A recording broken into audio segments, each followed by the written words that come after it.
Hello YouTube, this is Morgan, Airspeed Prime here at my next Naruto Gaiden chapter review. This one's going to be for chapter 9 or chapter 700 plus 9. And this one is called I Will Protect You. Overall, I like the chapter. I don't think it was crazy packed with stuff. It was a fairly basic to the point chapter. A lot of it was just a kind of fight scene and just kind of stuff with the villain, which definitely, as I've said over the last few reviews, the villain is interesting enough, but for me, he's not the highlight of this book.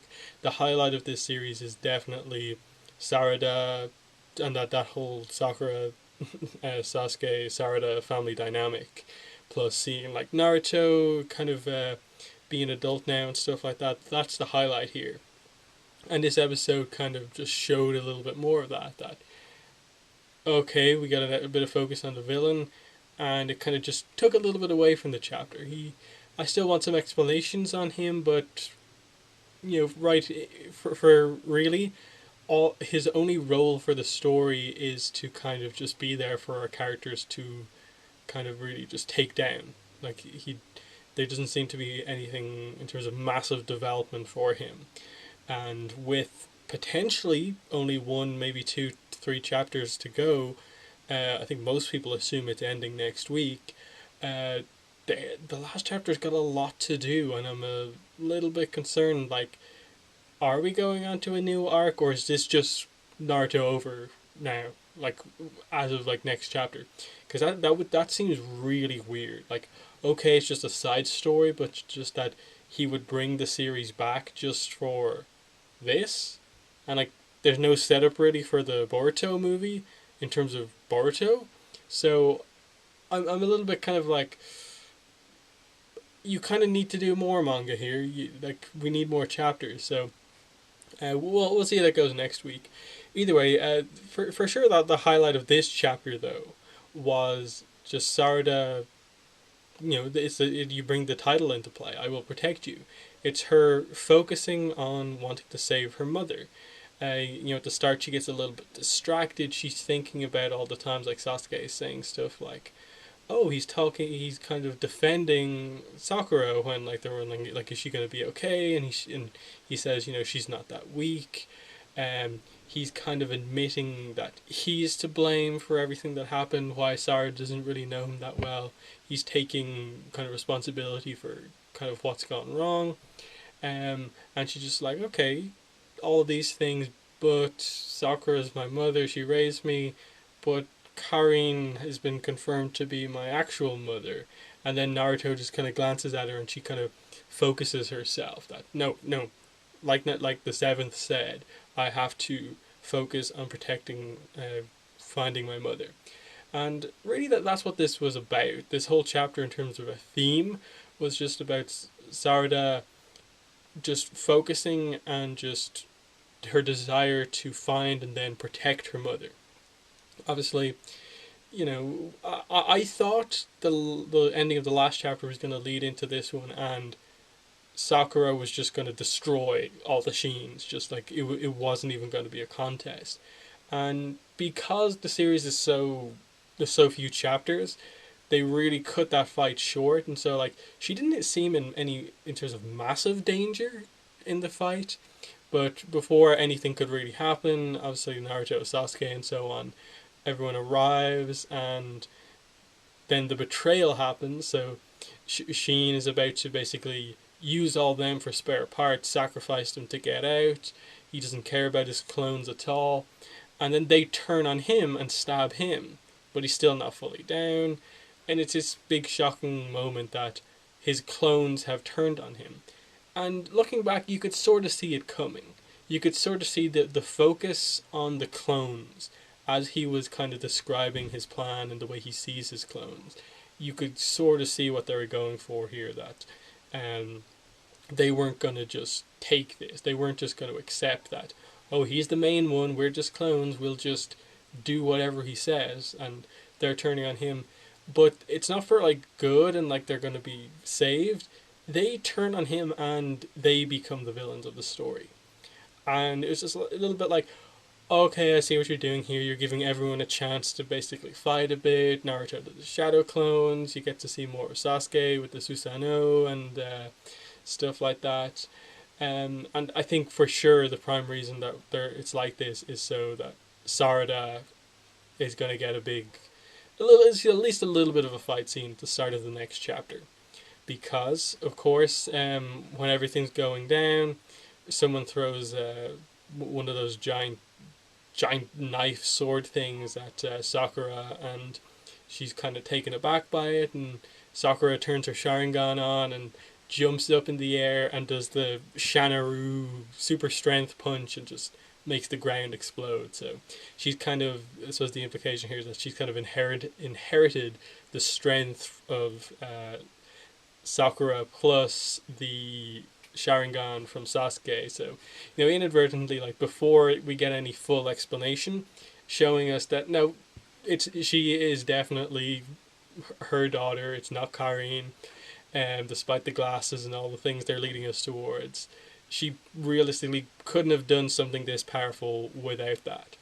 And I think the highlight was just them seeing all of the other characters react to this. They've all seen her Sharingan, like Sasuke saw it in the moment when she met him. But seeing her jump into action, use the Sharingan effectively, dodge that attack effortlessly, and then everyone seeing her do the crazy punch into the ground like Tsunade and Sakura would do. It is a really big moment, and they end it with just the kind of line, like an emotional Sarada, fights on and stuff like that. So again, they're leading up towards. I think it's just. I think the first part of the next chapter, which is potentially the last chapter, is just going to be everyone dispatching the Sheens. Maybe one is left over and explains some stuff, but for the most part, I don't know what they're going to do with explaining what the Sheens were for in terms of any sort of resolution. I don't know how they can link this in. Maybe before he dies or something like that, he gives them like a warning about something coming, and it's a setup for the villain in the Boruto movie.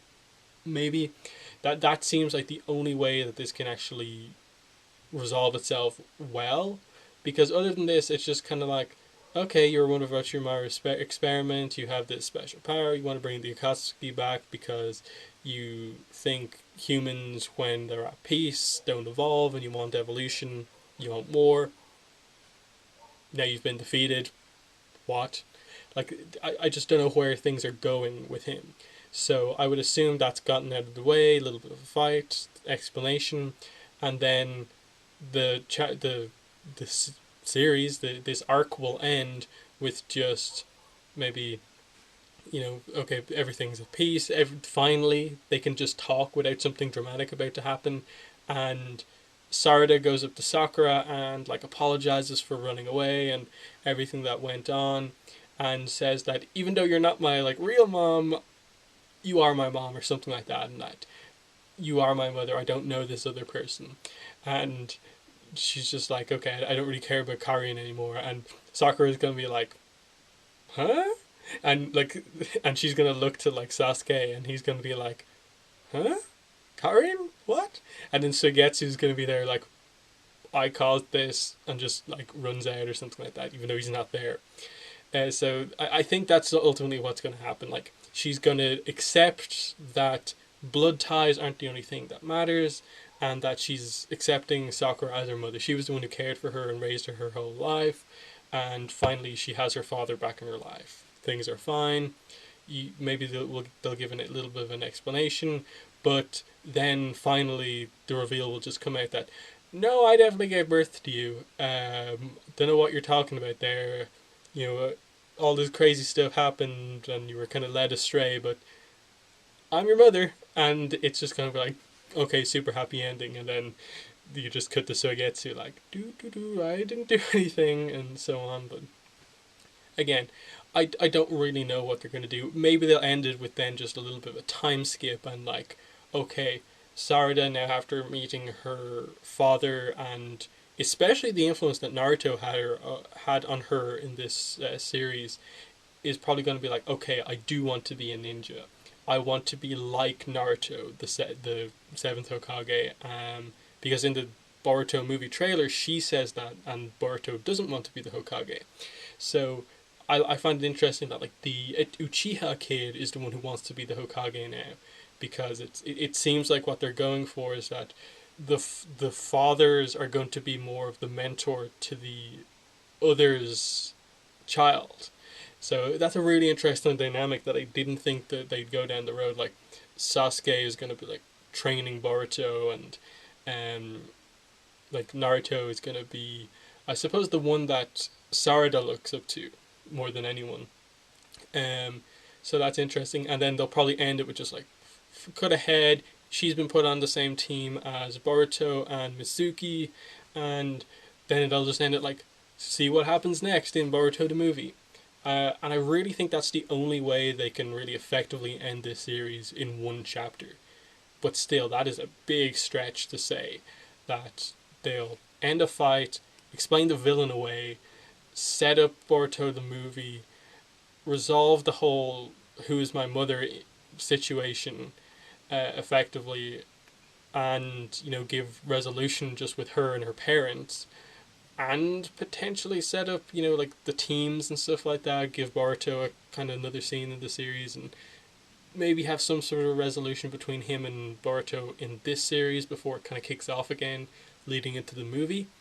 But I'm not really sure. Final thing to say is just obviously we see Sarada, her big first action moment in this chapter is that she kills that little, I think people are calling it the like mini ten tails thing or whatever it is, and she just like punches it into the ground, and it like they're just like, oh, it's dead, and it's just like, okay, you killed that thing. Don't know what it was. Maybe that will get explained as being something really important. It seemed like that was the thing that was sucking them into the Kaguya universe or whatever they're talking about. Um, so yeah, solid enough chapter. Maybe too much focus on the fight for a series that I think needs more time for dialogue, and I just hope that the last chapter, if it is next week, can resolve everything. Definitely in the comments, let me know what your thoughts are on this chapter, your thoughts on if the series is over next week, how it's going to effectively end the series. Am I kind of spot on with what I basically just ran down as what I think is going to happen in the chapter or not? So that's been the review for this week. Thanks for watching, and bye.